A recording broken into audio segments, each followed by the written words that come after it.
Could 40 days change your life? Yes. Yes, it can. We'll show you how to combine the art and the science to help you live a better life.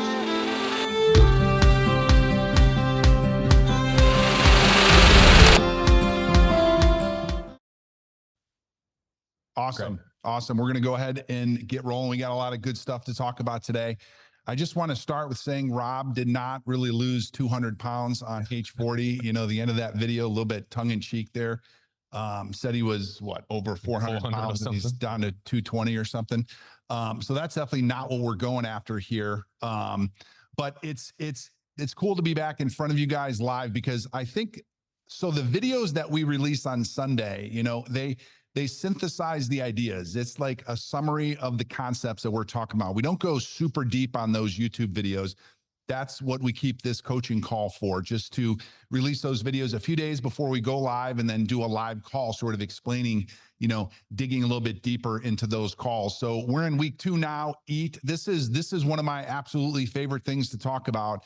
And you know, a lot of us, judging by the group, have had success with Adam. It seems like it's going well for people. Yeah, we're waking up in the morning, we're activating, want to activate the body. Remember that metabolic state when we're sleeping is in park. So when we wake up, you know, and don't sort of attack the day and let the day attack us, we're sort of not really optimally getting our metabolisms going. And that, I think, is one of the key ideas of this week's module, which we're going to get to in a second. But the drinking water, the 16 ounces of water within 16 minutes of waking up, some people are saying that's hard to do. You don't have to drink it within, you know, the 60 seconds of waking up, but it's just 2 glasses of water and into your body, into your system, before you're drinking coffee, before you're eating breakfast even. If you want to take a few supplements before. And if you're taking a bunch of supplements, I would personally recommend spreading out your supplements throughout the day. I take a few in the morning with my water. I take a few after the gym with the protein shake. I take a few at lunch with my two bigger meals, like lunch and dinner. And then I take a magnesium in the evening. Oh, you spread them out, huh? Yeah, absolutely. I should do that. I've just been do a handful in the morning. Yeah. I noticed that I have a sensitive stomach, so it's easier on my stomach to, you know, and so some of these things we're supposed to take with meals, with food, because they're fat soluble. So we talk more about that in the hack module. So we're going to get into that a little bit more. But then the appreciation thing, I think what's working good for everybody is waking up and asking ourselves the question, what's right versus what's wrong? Just that focus, intentional focus on recognizing everything that's going good in our life, because it's easy not to do that in the morning. And if we can build that habit, it just makes everything else easier. For sure. And then, so meditation, Tony, I've seen a few questions come in on school about meditation. It feels like as far as Adam goes, everything else is pretty straightforward, but meditation is where people are like, I don't know if I'm doing it right. Don't know if it's working for me. We recorded a video on sensory meditation that'll be out in the next week or so. So that should help. But if you have any questions specifically about meditation, it's kind of a passion of mine. So I would love to talk to you about it as much as I can. Also, just quick housekeeping. Throughout this call, feel free to drop any questions you have about Adam, about EAT, about whatever related to H40 in the chat. Galen is in the chat. He'll try to answer those, but we'll also do some Q&A at the end. That's also why we release these videos on Sunday. So you can watch them, get your questions, and then on Wednesdays, we can hopefully address those questions as well. So thanks for how active you guys have been in school. It's awesome. Like, we didn't ask you to post every morning, but I love waking up and seeing everybody posting like, hey, I did so many push-ups or squats or whatever. Like, that kind of community encouragement is what makes something like H40 so magical. It's because we all encourage one another to sort of commit to this lifestyle. So thank you. Thanks for being active and thanks for participating. Cool. Yeah, I agree. I ditto everything he just said. So let's get into week 2, EAT. So energy, attention, and timing. So we're actually going to do this a little bit differently than we did last week. We're going to be live on camera most of the time. Tony's going to move back and forth between just a short slide deck for the big points. Going to do my best. Yeah, exactly. So the first big point is, so big idea number 1, which is in your workbook, is that your metabolism is the engine. It's like the foundational system of your body. So if you talk to different doctors, or health experts, you know, it varies between 8 and 9 major systems of the body. We have the digestive system, we have the skeletal, the musculoskeletal system, the endocrine system, the cardiovascular, the respiratory, right? We have all these systems of the body that work together. And typically when we go to the doctor and something's not working good in that system, we try to put a Band-Aid over the solution. We solve it with medication. And I think if we back up even further and look at what's the reason why this is happening to me, why do I have high blood pressure? Why am I pre-diabetic? Why am I anxious? Keep going deep. And I think that's where we get into functional health. Functional health, to me, functional health is a new, so emerging industry. To me, it's just figuring out why our bodies are doing what they're doing. And that's a one-sentence explanation. Dr. Mark Hyman at the clinic, he set up one of the countries and maybe one of the first functional health departments in the world at the Cleveland Clinic a few years ago. And it's almost impossible to get an appointment in the functional health department at the Cleveland Clinic because it's a different way of looking at how our bodies work than regular medicine. But if you can, so if you can talk to a functional health doctor, so highly recommended. But what we're talking about today is going to be the basis, like how functional health experts look at our health. And I think, the basic thesis of functional health is like all disease, all illness is a result of some imbalance in the body. Something's going wrong at the metabolic level, in your metabolism, your ability to convert food into energy. And those sorts of imbalances have all sorts of downstream effects. And so rather than slapping Band-Aids on these symptoms of drugs and surgery, whatever, let's see if we can address it upstream by looking at what's going on with the metabolism, what's going into the body as fuel. So that's really functional health in a nutshell. Yeah, and it obviously connects, it touches the digestive system. It touches 6 or 7 of these major systems. I mean, the metabolic system should be a foundational system of the body. Functional health, I think in the near future, we'll talk about the metabolic system as more of a system, but we look at it as like the system of systems. Yeah. So we have all these independent systems or interdependent. Our metabolic system is sort of the underneath all of the that foundation. Yeah. It's the system of systems. So that's really what we're talking about today. That's really our, a huge focus of H40 in the first place with all of our modules. But okay, the big idea number 2. We've got a short video we're going to play. If anybody's a fan of The Office, so The Office at one point in time, it was like, on like background music in our house. So go ahead and play that. Okay. Roll that clip here. You got it? Okay. Fettuccine Alfredo. Time to carbo load.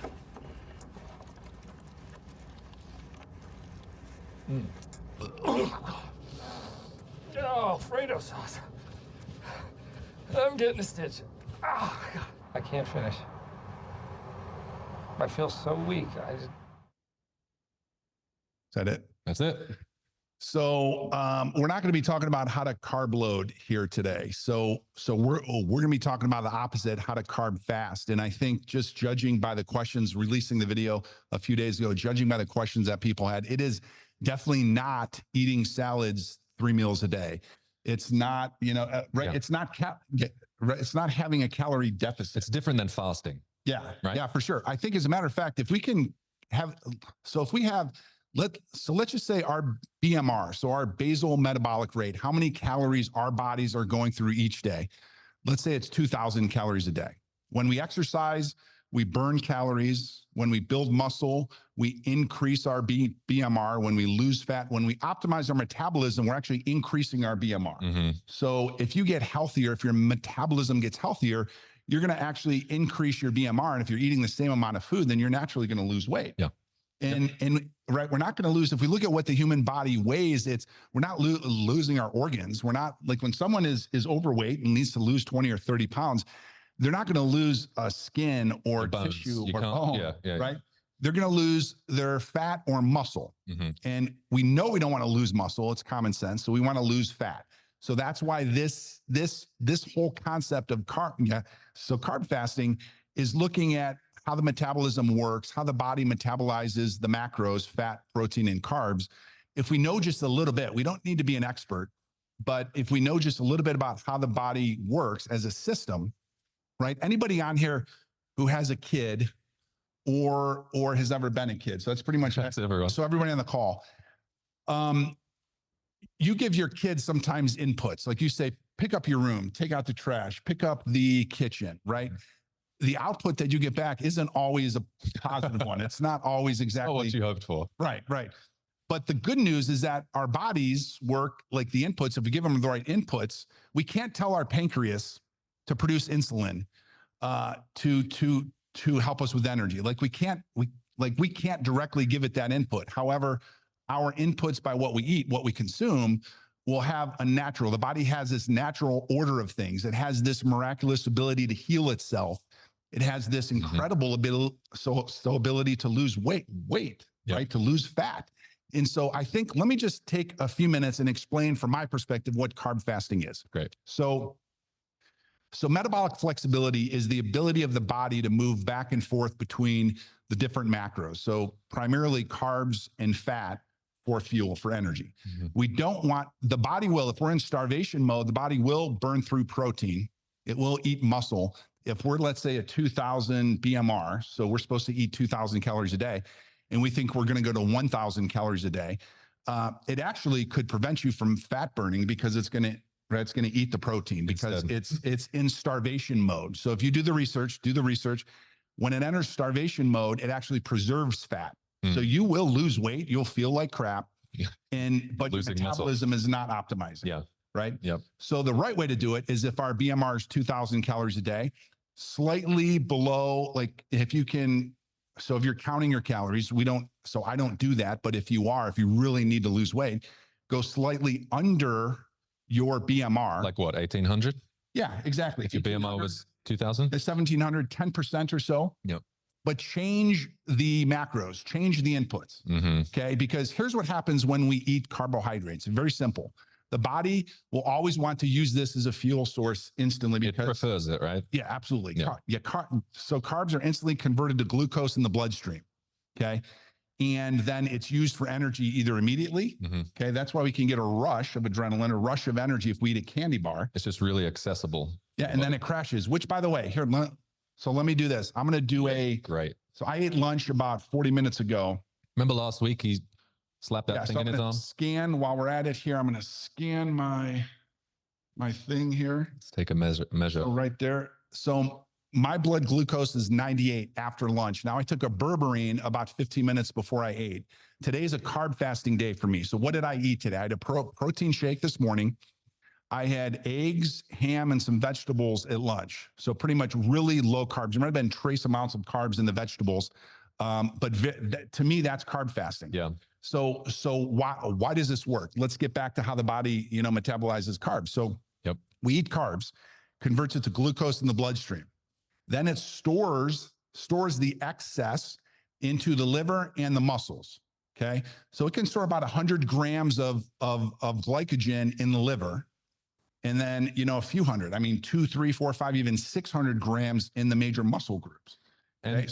And for someone who maybe like doesn't have a great idea of how much is 100 grams, is that a lot? Like how much exercise would it take to sort of burn through that store in the liver? Yeah. And that's what we're trying to do here is what carb fasting allows the body to do when we run the body on empty, a day or two or three a week, we're forcing the body to turn to fat, which is highly dense. We can get a lot of energy from burning fat, but I'd say about 30 to 60 minutes based on your metabolism. Okay. And that exhausts the liver's supplies of glycogen. Yeah. And it might not, it's like remember the body's a hybrid system. So it's like a car that can run on electric and gas, but if we're always filling it up with gas, it never has the opportunity to really move to electric. And if we want to use that analogy, we're just trying to move it back and forth between using carbs and fat for energy. That's metabolic flexibility. You want high metabolic flexibility. And when you're on a keto diet, when you're on a carnivore diet, as a matter of fact, Paul Saladino, so carnivore MD, just this week for the first time, this guy's been really promoting. It's been the face of carnivore. Yeah. The carnivore lifestyle, the keto lifestyle for the past 5 years or so.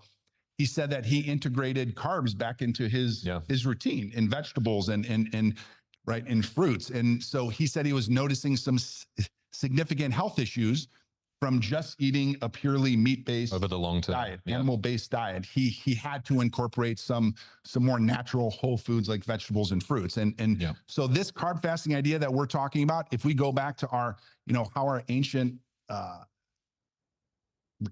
relatives used to eat, right? It's more in line with that. Like if we had an abundance of meat, we would eat what we had in front of us. But if we didn't, we would eat berries and fruits, and we'd grow crops, and we'd eat that. Okay. Yep. So what happens? I know I'm talking fast here, so I want to stay focused on carb fasting. We ingest carbs. The body fills the liver and the muscles up with glycogen, and it will use that as an energy source long term. As long as it's there, right? Like if it's there, as long as it's there, the body's going to use it. Especially if it's full. Yeah. So when Greg talks about like we need to run the body on empty for a while, he's not saying you need to have an empty stomach. He's not saying you need to avoid food or be hungry and be in a calorie deficit. He's saying you want to run those stores of glycogen empty. So the body goes, well, I need energy. I don't have any glycogen. What else is there available? Oh, looks like there's some fat. I'll use that. So that's what we're trying to do when we run on empty, right? That is 100% accurate. Yep. So we're really trying to, if we have the liver full, if the liver is full with glycogen, we want to get it down to 80%, to 70%, to 50, to 40, and then it really will convert to burning fat for energy. And that's really what most of us are after. We don't want to lose weight. Some of us might think we need to lose weight, but we want to lose fat. Specifically, it's fat. And if we lose weight as a byproduct, the natural extension of that, then that's the beautiful thing. Yeah, for sure. Okay. For sure. So that's essentially what carb fasting is. We're trying to avoid single fuel metabolism. Like what most people are doing, the American diet. So 7 days a week, we're shoving carbs in our mouth. We could even think we're eating healthy, but if we're constantly shoving carbs in our mouth, the body will always use that as an energy source. It will never use the accumulated fat in like the visceral fat or the fat in our legs or arms or wherever. It will never turn to that. So this whole idea is very simple. We don't want to do keto forever for a month or 2 or 3 or 10 years, because I don't think like those types of diets anyways, you can't date them. Yeah.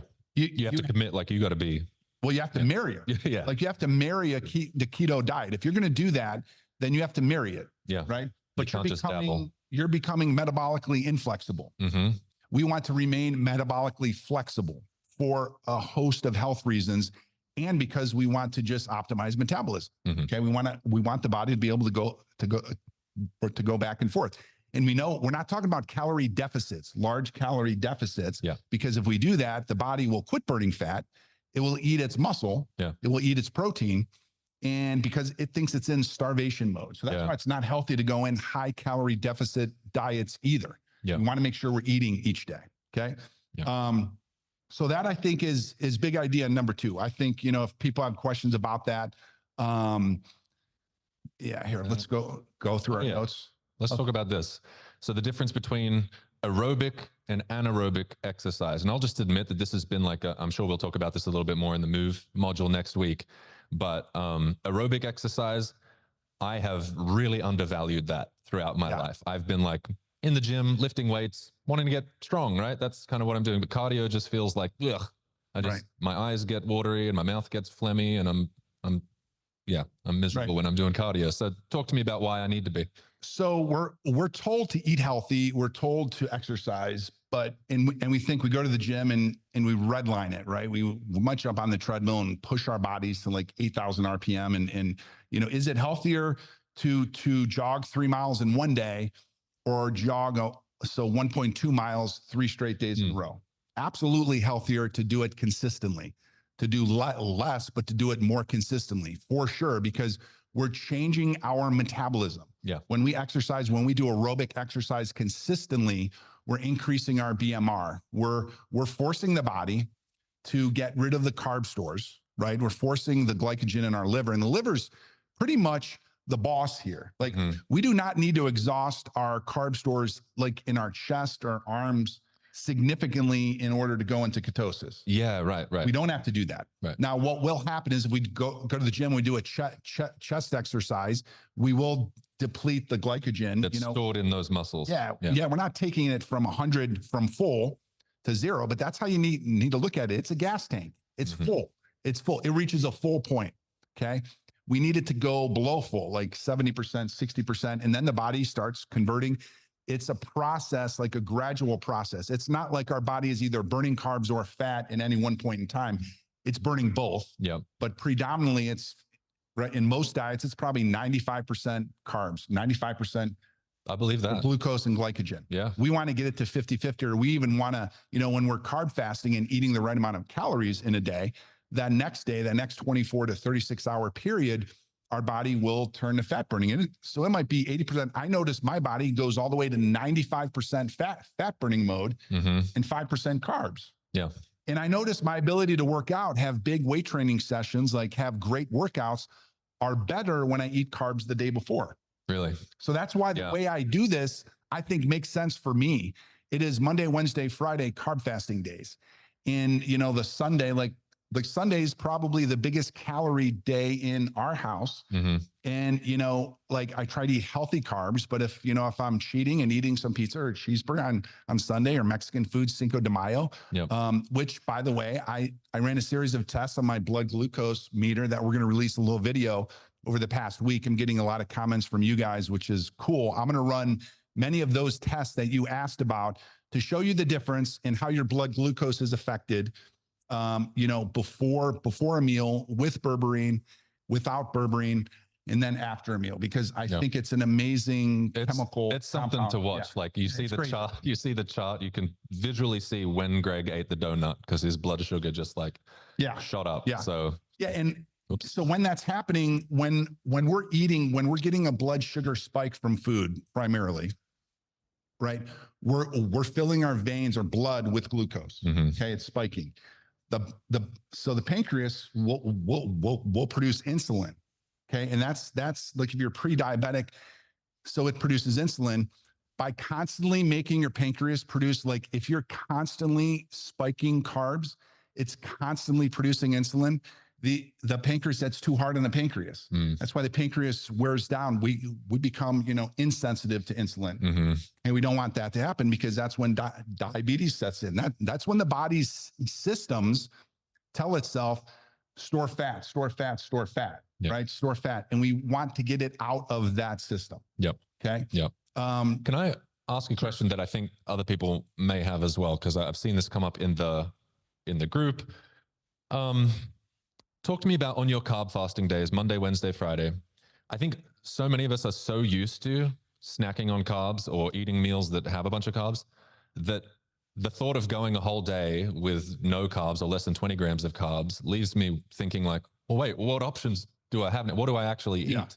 Am I just eating steak all day? Or like, what's a typical carb fasting day look like for you? What do you eat? So today was a protein shake. On carb fasting days, I look at it like I have a protein-based diet.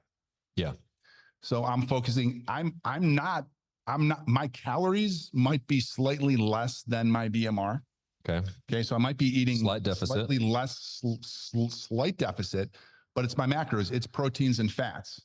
It's not just vegetables or just salads. So in the morning, it's a protein shake. Okay. Whey protein. So animal-based protein. So milk is good. Milk, it could be. You could do milk.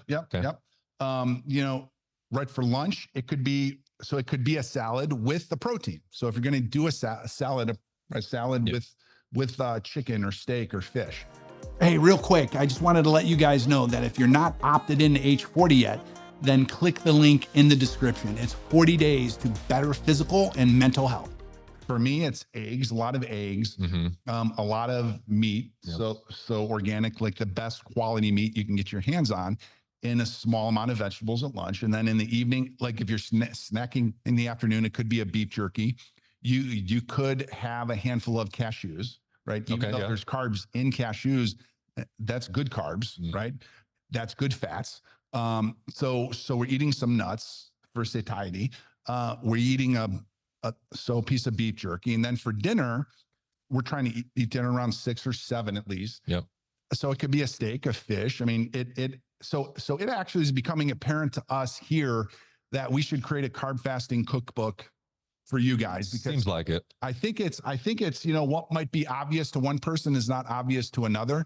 So we're actually in the process as a team of sort of putting a lot of these carb fasting ideas, like, here's 20 or 30 options for breakfast. Here's 20 or 30 snacks. I think that'd be helpful for people. Yeah. I mean, I think it would be too. But I think the key is we're not only eating salads, we're eating proteins. We're focusing on proteins and fats. Yep. And the reason is we want to run the body, we want to run the glycogen stores on empty. Yep. When we do that, that is a light bulb moment for a lot of people. That's how you get rid of the belly fat. That's how you get rid of the visceral fat. Yep. I mean, that right there is how you do it. And you move. So next week's module is called Move, which stands for muscle, oxygen, and variability in exercise. It's a short video, again, 15 minutes, that we're going to release on Sunday. But it talks about the importance of growing muscle. How do you do it? It talks about VO2 max, how oxygen and why oxygen is so important to the body, just from an energy perspective. Yeah. Like if you can increase your VO2 max, a lot of you guys have said, I need more energy. Well, I bet your VO2 max is really low. I bet you're not doing much cardio because, right? Yeah. So back to cardio, like it's one of those things that if we think we can get away with it, we're going to get away with it. It's one of the things years ago, I thought, Guilty. Yeah, I could just go to the gym. Yeah. But you need to do both. You need to have aerobic and anaerobic exercise. You need to have strength training, weight training. You need to grow the muscles and grow the VO2 max in the body, which we talk about next week. Yeah. Can I just jump back to something for a second? I've heard you mention a moment ago, you said in regards to nuts, those are good carbs. So good fats. Yep. Yeah, and good carbs. And I've also heard you mention this concept of net carbs. Yeah. That has to do with fiber. So I don't think that's clear for most people. Could you spell that out? Sure. So typical, I'll use a bagel as an example. A bagel, so I love bagels with cream cheese and butter. A typical bagel has a massive amount of carbs. Yeah. Like if you eat a bagel or a donut, but we're focused on the bagel, you're probably going to crash. If you're on an empty stomach and you eat one bagel with cream cheese and butter, good chance you're going to crash within an hour because you have this huge spike. So I don't know what the exact net carbs or carbs in a bagel would be. I bet it's 30 to 40 grams of carbs at least, maybe more. Net carbs simply means primarily total carbs minus fiber. You can subtract the fiber because fiber is a carbohydrate, but the body cannot process fiber like it can everything else. Got it. Fiber goes through our metabolic system, our digestive system, almost completely unchanged, unprocessed. Yeah. The body can't use it. Yeah. It moves right through the stomach. The stomach acid cannot process fiber like a regular carb. So it goes in the intestines and actually acts as like a probiotic a little bit. And it helps our metabolism. And then we excrete it. Yep. Okay. So if you have a bagel, like for example, there's a company, it's called Royo, ROYO, I think. And recently we've found that they make bread. So keto friendly, because the buzzword is keto. So you could almost think of it this way. If you need to do on your carb fasting days, if you need to do like a keto diet or paleo diet, that's what we're talking about. We're talking about exactly. High protein, high fats. Yep. Okay. But we're not talking about maintaining that diet long Definitely. We think it's unsustainable and it's unhealthy. And more and more science is proving that this is accurate. So carb fasting, much better opportunity for most of us to actually lose weight, gain muscle, gain energy, lose fat. Okay. But this company, Royo, ROYO, I think is the name, and I'll verify that. They have fiber packed bagels as an example. Really? So I ordered just last week. We ordered some and we'll send a link out, and I had a bagel with cream cheese and butter. And typically my blood glucose will spike after that. My blood glucose, it didn't even move up a blip, maybe 3-4 points, maybe like 98 to 102. And so that's because there's so much fiber, the net carbs, carbs that your body's actually taking and using for energy.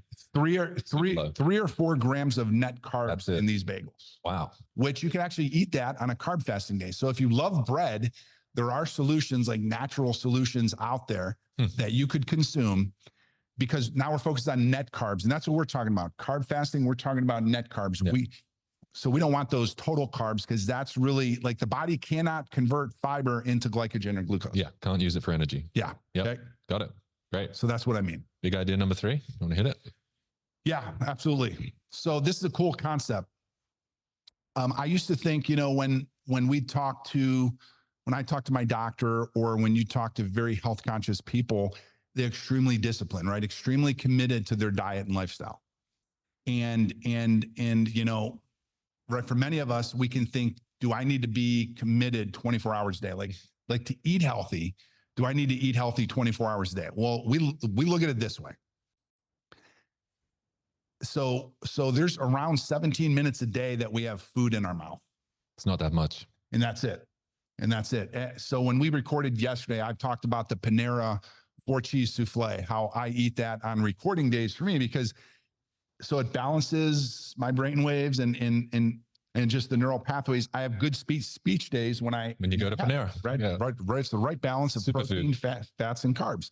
And we do not own a Panera franchise. I swear to you. But you know, I timed how long it took me to eat a 4-cheese souffle. So I had a breakfast. It's got like 400 or 500 calories in it. That food was in my mouth 2 minutes and 10 seconds. You timed it. I timed it. I timed the chew. So I'd bite, I'd start the timer, I'd stop when I swallow it. And you ate at a natural pace? So very natural pace. Okay. So typically I would eat faster, but this time I wanted to really just be an average person. Yep. Right? Because I can wolf down some food sometimes. But 2 minutes and 10 seconds. So that was my breakfast.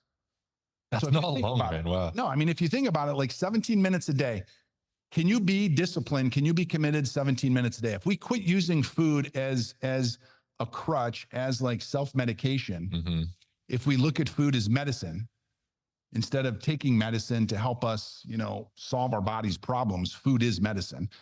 But I'd go one step further. I'd say you don't, right. You only need to be disciplined maybe 10 to 12 minutes a day. Yeah. Maybe with 1 or 2 of those meals a day, eat cleaner. Like you'd make a dramatic improvement in your overall health, which is what we're trying to do. Yeah. But by just realizing that food only sits in your mouth a few minutes a day. So the feeling, the enjoyment of food is really not that long. It's fleeting. Yeah. Yeah, it's fleeting. Exactly. This goes to like why we talk about in the EAT module. It's like energy, attention, this whole thing about attention, like starting to pay attention to the impact that those 17 minutes have on the rest of your life. Yeah. Like they have an outsized impact on how you feel for the rest of the day. And you want to be wise about what you're choosing to eat. It's not that much time. It's actually in your mouth, providing you the mouth pleasure.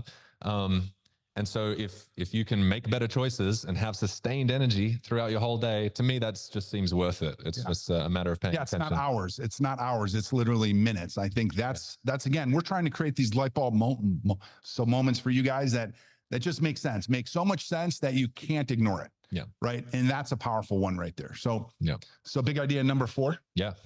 Okay. So this is a good one. I mentioned the video, Jessie and Shaw Spey. She's sort of a health influencer who's written a few best-selling books, and she's got. So she wrote a book called The Glucose Revolution a few years ago. So really good book. Her whole premise, the whole idea here is the order in which you eat your food matters. So the order in which you eat your food matters. She doesn't even talk about diet. She hates the word diet. Her books are not fat loss books, not weight loss books. Her books are energy books, like feel better about your body and your mind through the order in which you eat your food. So her process is very simple. She says that, and she's proven this, I've since ran these tests on myself, and they're 100% accurate. If you eat your carbs at the end of a meal, that's a much lower blood glucose spike than if you eat them at the beginning of the meal. I never thought about this until that book. No, she talks about, her concept is wrap your carbs. So she believes, and she's proven, that if you eat your proteins and fats first, carbs at the end, she even says you can have dessert, right? If you eat dessert first, your blood glucose will spike and everything else, right? That sets off a negative chain reaction. Mm-hmm. We don't want that. So that's her book pretty much. I mean, her book is built around that idea, the order in which you eat your foods. She does say if you can stomach taking a shot of apple cider vinegar 10 to 15 minutes before you eat, that has a dramatic effect on reducing blood sugar spikes. So remember how we're told to take that as a supplement, wake up in the morning and take that for health. Mm-hmm. Take that actually before a meal, because then you're getting the benefits of the vinegar, but you're actually getting the benefits, it's coating the stomach. Man, it is ridiculous how small of a spike you'll get in your meals if you do that. I've done that. I've tested it. I've tried it. Yeah. However, the thing that I absolutely love that we started taking a few years ago was berberine. So this is an extension a little bit of you know, big idea number 4. Berberine is a plant bark. So it's a completely natural ingredient. It's not human made. It's not synthetic. There's no ingredients in berberine besides berberine. And if you talk to your doctor, if you're diabetic or pre-diabetic, and you talk to your doctor about metformin, some of you guys might be on metformin. Berberine acts almost in a similar fashion to metformin. Dramatically regulates blood sugar. Okay. So berberine can also lower LDL cholesterol. So the bad cholesterol, it lowers it. It reduces C-reactive protein. So C-reactive protein is an inflammation marker, essentially. So we know we don't want to be inflamed. If somebody punched me right now in the arm, my arm would get inflamed. Like the body sends, you know, blood and energy to that part to sort of heal itself. That's inflammation. Yep. Right. It actually reduces C-reactive protein. So reduces inflammation in the joints. It's really a powerful, you know, supplement. So there's some science. Again, the clinic is doing big tests on berberine right now, or just recently, where it actually reduces weight and belly fat. So if you're struggling with belly fat, berberine could be a great supplement to take. Again, like you can't eat terribly, take berberine and think, why isn't my belly fat going away? So supplements they're just that. They augment, they supplement, right? They supplement, they give you a little bit of a head start, a little bit of a kick. Okay. But for me, it's the regulation of blood sugar is the biggest thing. Like it actually, I can eat 2 foods. And again, I'm going to prove this to you guys over the next 2 weeks, because we're running a bunch of tests live on video of me eating regular foods like donuts and, you know, hamburgers, cheeseburgers, pizza. Right. Again, a lot of you guys made recommendations.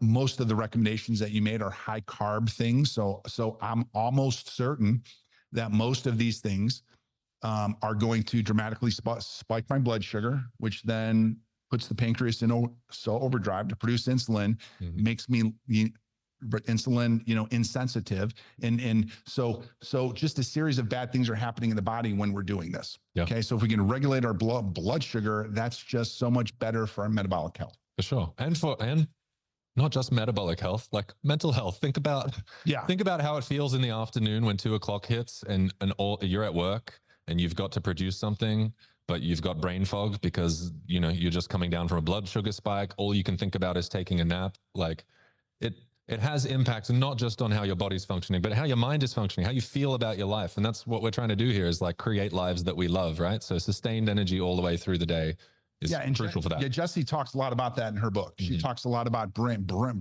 fog and mental energy and just not getting that afternoon crash, which then most of us will supplement with coffee and other big coffee, or more sugar, Coke and caffeine, and whatever. Yeah. So I mean, the caffeine that's in Coke, the drink. I'm not saying Coke and caffeine. You know what I mean? Yeah. Okay. So cool. So I think we're going to get to some questions. I think so. Yep. We're going to take 5-10 minutes to answer questions, but I just want to synthesize everything we just went over.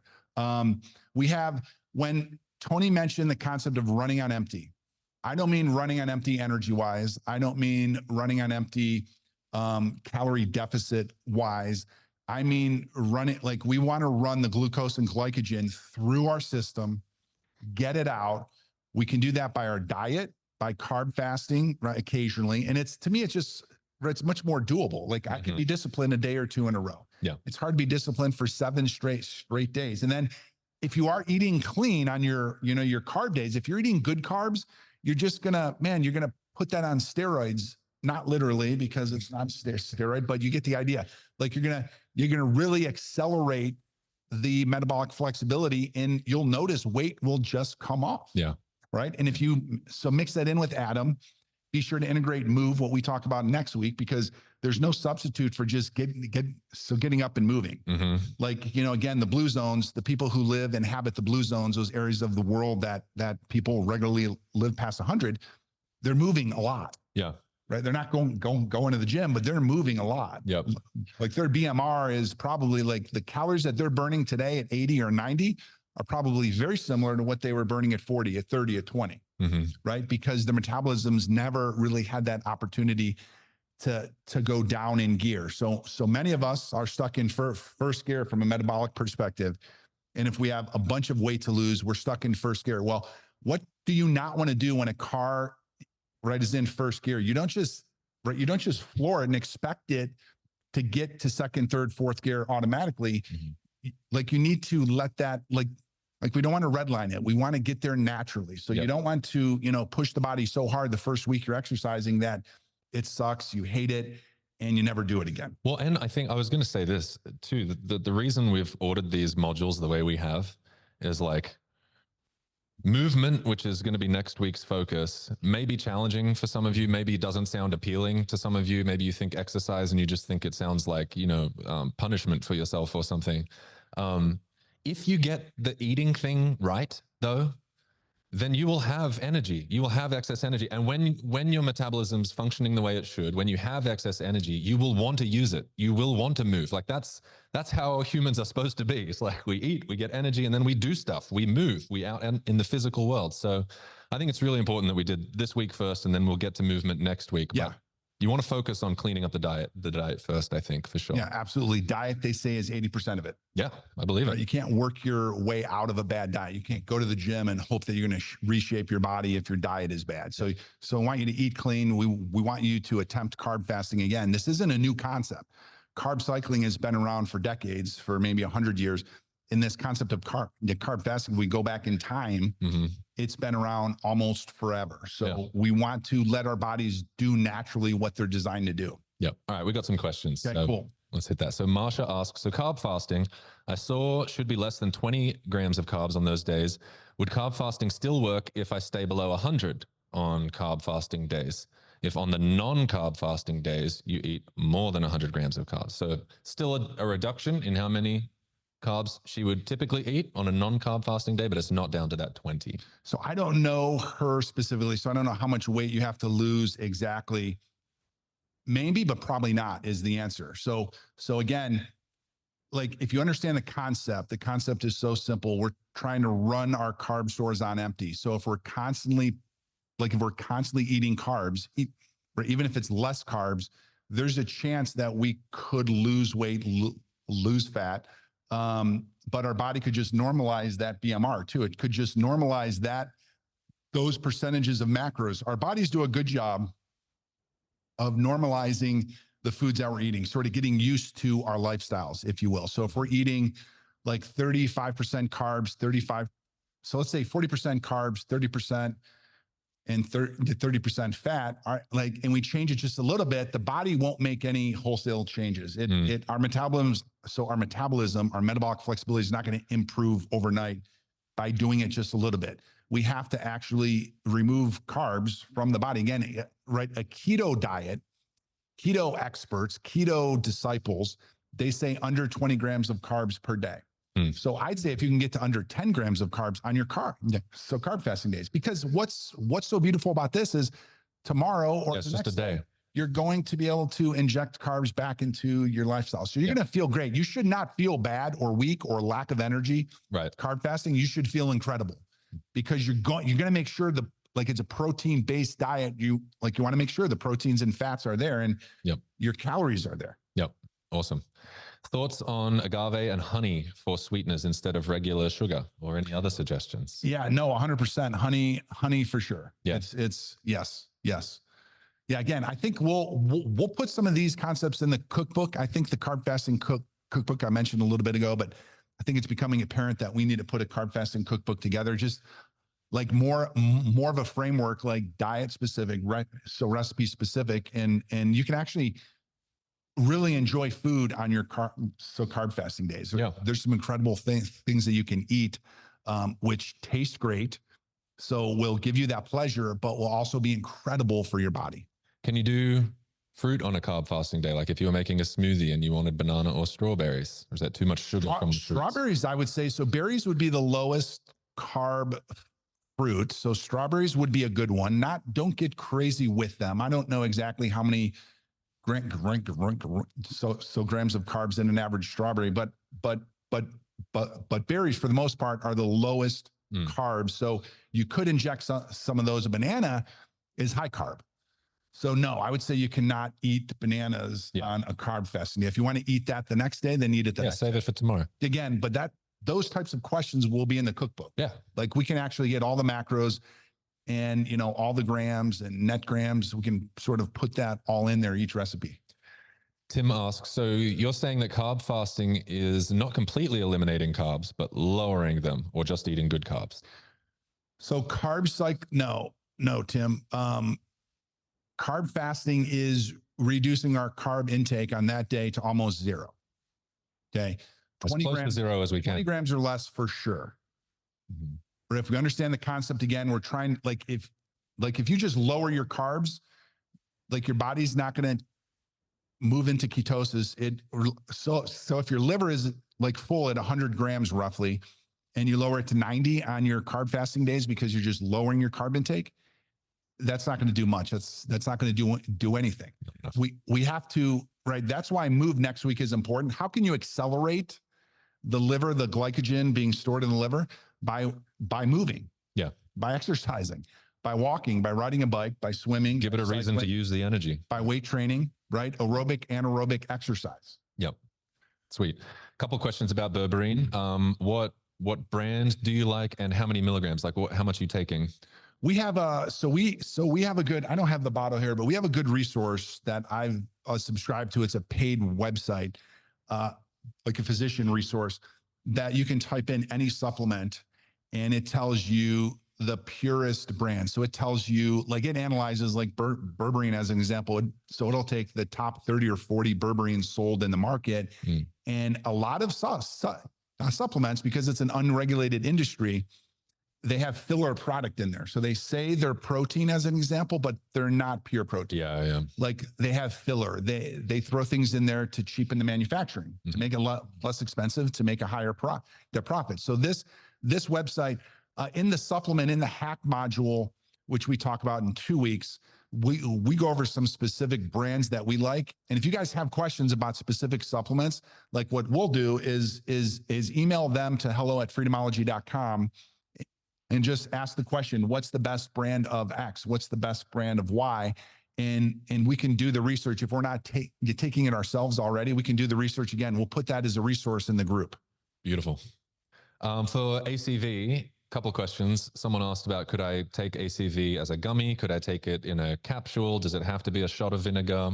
I've always done shots of vinegar. Same. It burns the throat, but that's a good question. Yeah. So I'll test that. I'll test that live on video. Like I would imagine that a capsule could work, but I'll test that. You would think, right? Yeah, I'll test that. You would think. Lisa asks, best oil for cooking on a carb fasting day for grilling or saute? Yeah, I think Kelly, my wife, would answer that question well. She's on this call, but I don't think anybody can hear her. So I think olive oil is good. And that's probably the one that we use the most, 100% pure virgin olive oil. That would probably be my suggestion. Again, I'll ask Kelly what her thoughts are. That or avocado oil is what we tend to use. Yep. That's it. A couple people said avocado. There you go. Cool. I think that's all the questions we got. We're at 12:50, so we're a little over time. Of course, again, like Greg said, if you have more questions, put them in school, put them in the Facebook group, or email them to hello@freedomology, and we'd love to hear from you. So I so appreciate you guys making the time in the middle of your day to join us for this, and I love that you are joining us on this 40-day journey to better health. So thanks for being part of it. Yeah, for sure. Thanks, Tony. I appreciate you helping push the cause forward for sure. And I did what he said. Appreciate the commitment that you guys are showing to improving your health, your physical, your mental, your environmental health. We're through week 2 now, and we've got 4 more weeks. And you guys are letting us sort of test a lot of these ideas with real people that we don't know, that we don't have a deep relationship with. And I think that's the incredible thing. And again, that's why it's free, right? We're in the process of writing a book to convey many of these ideas, this framework, to the world, and you guys are sort of helping us test these ideas. Them, what is working so well for so many other people in a real life sort of controlled environment. So that's awesome. So we value your feedback. We value your questions. Don't hesitate. Yeah, absolutely. Cool. Yep. Thanks, guys. Right. We'll see you soon. We'll see you. If you like this information, just hit like, subscribe, and the notification bell to join our channel and never miss an update.